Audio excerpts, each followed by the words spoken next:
तो अमित विनोद कहाँ लो वर्णो, वो आनंद का वर्णन नहीं हो सकता।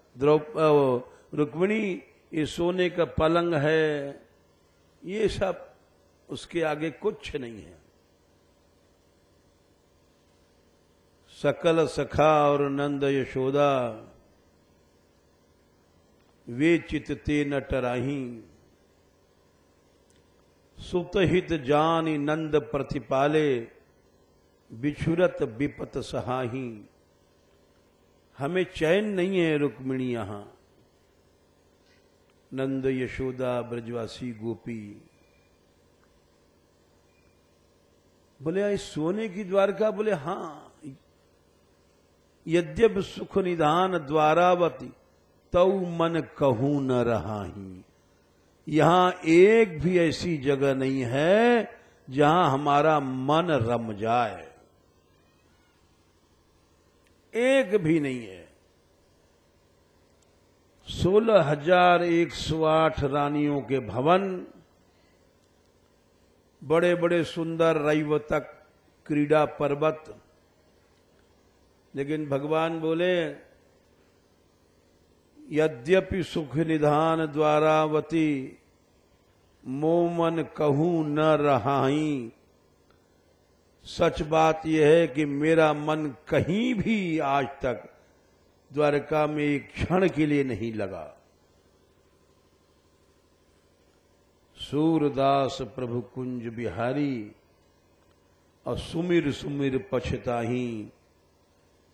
बोले द्वारका में आप रहते हैं, बोले बस पछताता रहता हूं, बस यहां यही सुख है हमें, पछताता हूं वो ब्रज छूट गया।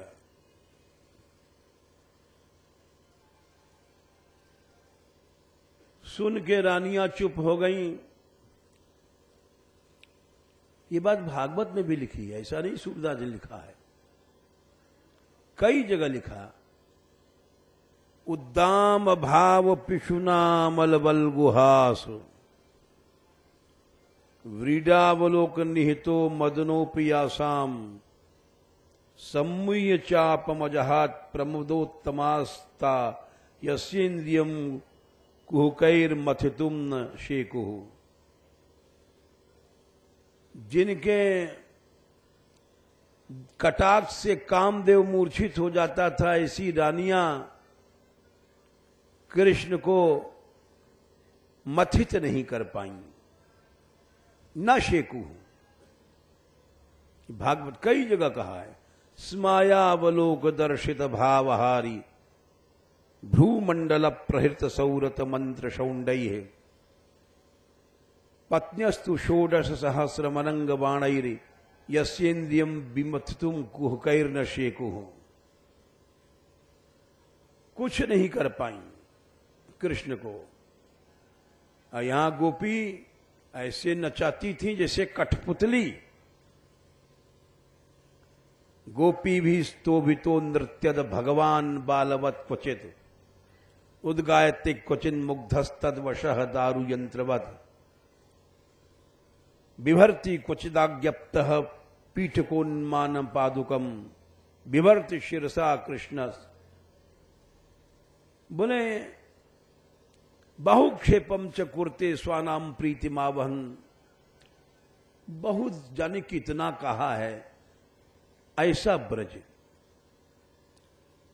तो जब उन्होंने रानियों से ब्रज की सेवा की बात कही, तो उनके मन में विचार आया कि बढ़ा बढ़ा के बातें कहते हैं। अरे ब्रज में बिस्तर नहीं, तकिया नहीं, मिट्टी पर लेटते थे, और हम लोगों के सामने कहते हैं उस मिट्टी में रज में जो आनंद आता था इस सोने के पलंग में नहीं आता है। तो एक दूसरे को देख के हंस गईं, विश्वास नहीं हुआ। तो श्री कृष्ण ने कहा इनको हम दिखावें कि सेवा क्या है। सेवा तो ब्रजवासी ही कर सकते हैं, सेवा द्वारिका की रानियां नहीं कर सकती हैं। फिर और देवता ब्रह्मा शिव क्या करेंगे और हम तुम क्या कर सकते हैं? इसमें भाई समझने की बात है। ये हम कल्याण बुद्धि से कहते हैं सबके लिए कि जब द्वारिका की रानियां ब्रह्म शिवादि सेवा नहीं कर सके कृष्ण की, हम जैसे मूढ़ लोग ब्रज की क्या सेवा कर सकते हैं?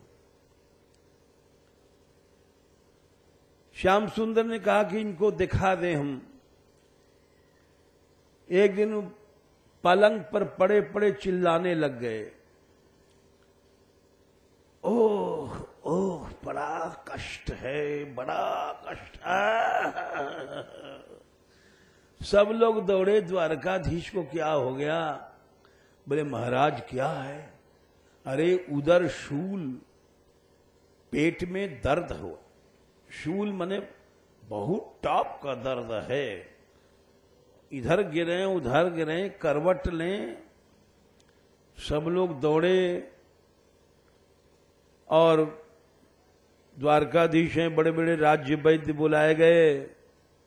किसी ने वो औषधि मेडिसिन्स दिया बड़ी बड़ी, लेकिन जितनी दवाई दें उतना ही दर्द बढ़ जाए। जितना ट्रीटमेंट किया जाए उतना ही ज्यादा डबल हो जाए। आखिर में वो चिल्लाते रहे। लोगों ने कहा भाई अब ट्रीटमेंट वगैरह बंद करो, ये डॉक्टर वाक्टर का काम नहीं है, ये तो कुछ और गड़बड़ मामला है। डॉक्टर आता है, वैद्य आता है, वो कुछ दवा देता है तो और ज्यादा बढ़ जाता है। उधर से नारद जी आए। नारद जी से लोगों ने कहा, नारद जी आए तो उन्होंने पूछा कृष्ण कहाँ है? अरे बोले महाराज वो चिल्ला रहे हैं, बड़ी कठिनाई है वहां, संकट है कृष्ण पे। बोले क्यों? बोले उनको पेट में शूल है। तो फिर बोले बहुत जैसे उपचार करते हैं, ट्रीटमेंट करते हैं तो और डबल हो जाता है।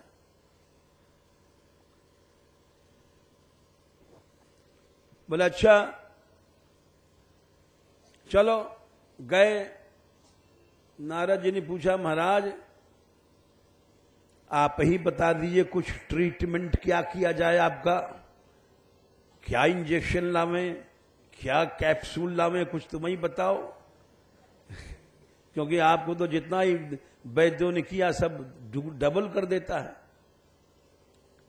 बोले हमारा उपचार तो यही है, कोई भक्त अपना चरण रज दे दे तो हमारा ये दर्द ठीक हो जाएगा। अरे बोले तो पहले से क्यों नहीं कहा? इतनी बड़ी द्वारका है। उन्होंने कहा रानियों से, देखो रानियों चरण रज दे दो, इनके मुंह में डाल दो, ये अच्छे हो जाएंगे। अब वो एक रानी दूसरे को देखे, दूसरी तीसरे को देखे, तीसरी उसको देखे, सब 16,108 रानियां उधर देखें उधर देखें। ये दे देगी, बोले वो दे देगी, बोले तू दे दे, बोले तू दे दे। नारद जी ने कहा भाई ये क्या तमाशा है? अरे हम मांग रहे हैं चरण रज दे दो, तुम कहती हो वो देगी वो देगी। यहां तो उनकी जान निकल रही है कृष्ण की। बोले हम तो